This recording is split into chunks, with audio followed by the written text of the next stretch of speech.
Hi, welcome to Your Business, Your Rules. I'm Kat LeBlanc. This is the podcast for people who want to start and grow an online location-independent business so they can live a life of freedom and choice on their own terms.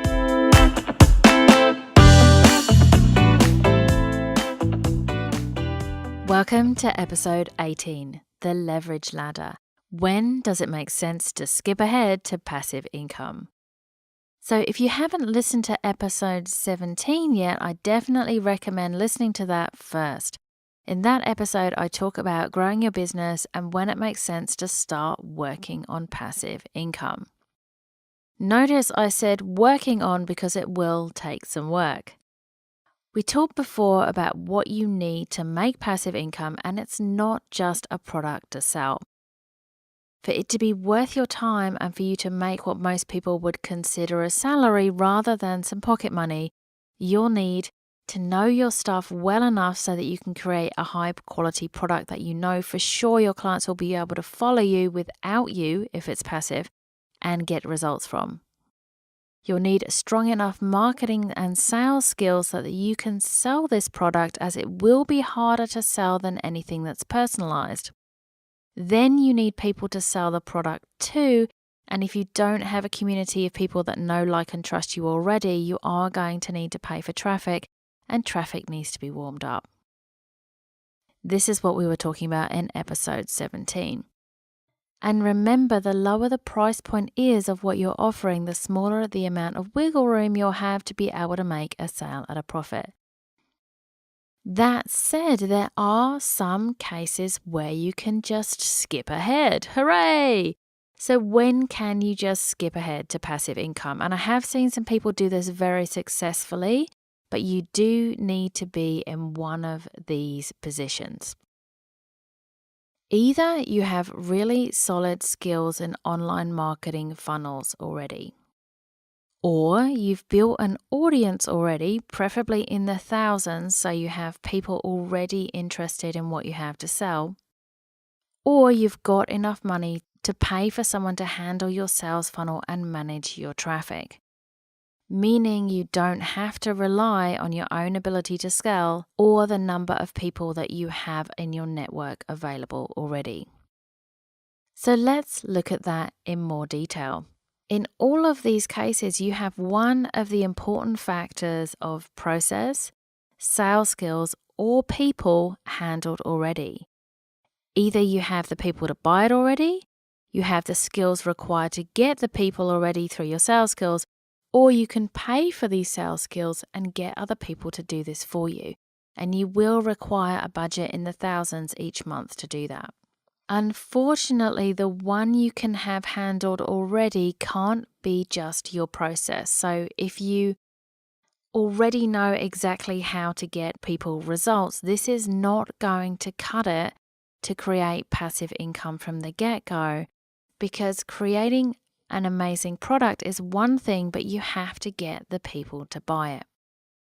In other words, if you're starting a completely new business with a passive income product like an e-course, you're really making it hard work on yourself.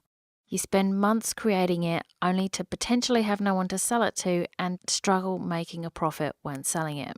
And that's the thing that most of these other marketers are forgetting. Maybe you can create something amazing, but you're only going to get a return on investment on your time spent creating it if you can sell enough to make it worthwhile. And remember, we spoke about this last time in the podcast. The smaller the amount of support your product has, the less you can charge, and the less you charge, the less available funds you have to be able to spend on marketing to sell it, meaning you are in a difficult position when it comes to making sales. Your time and energy and financial resources are finite when you are in startup mode, so you definitely want to be doing something that's going to make money. And I recommend checking out episode 4 of the podcast, The Best Business Model for New Online Businesses, if you haven't listened to that already. That said, passive income is great, of course, and when you are ready for passive income through e-courses or memberships or other leveraged products, it is a wonderful thing. If you do have online marketing experience already, an audience already, or funds to pay for a funnel or traffic expert, that is wonderful. If you're going the route that probably 99% of us are, which is moving up the leverage ladder from one-on-one to group to e-course to more leveraged products, I would still invite you to limit your risk there. And the reason I say that is because I want you to be as profitable as possible from the get-go. The way to really limit the risk of creating passive income products is to continue to sell your less leveraged products while you're getting your new leveraged product off the ground. If you decide not to sell anything else, you can end up in a cash flow crisis, so we want to avoid that. So what's the key message here? Passive income, despite what the marketing quote-unquote gurus out there are telling you, is difficult to achieve from the get-go. But if you have an audience, sales skills, or the cash to make it happen, you can start at that point. And as I said, many people have done this very successfully, but they have had one of those factors on their side already. I still believe the best path to start your business is with one-on-one and to move up the leverage ladder, keeping at least a few products available all the time as you move up. Don't just rely on one product. So to wrap it all up, leverage products, so passive income products, really are an amazing thing, but you want to introduce them when it makes sense for your business. Then you can get those extra PayPal and Stripe, whatever your money processing system is, get those notifications on your phone when you wake up in the morning and know that you don't have to put in any extra effort for it because the work is already done. Have a wonderful day. I really hope that helped you understand how passive income and leverage products work a little better. And if you want to read more about this, come over to katleblanc.com/YBYR18, where you can see the leverage ladder mapped out and have a look at this in a little more detail. Bye for now. Thanks for listening to Your Business, Your Rules. I'm Kat LeBlanc.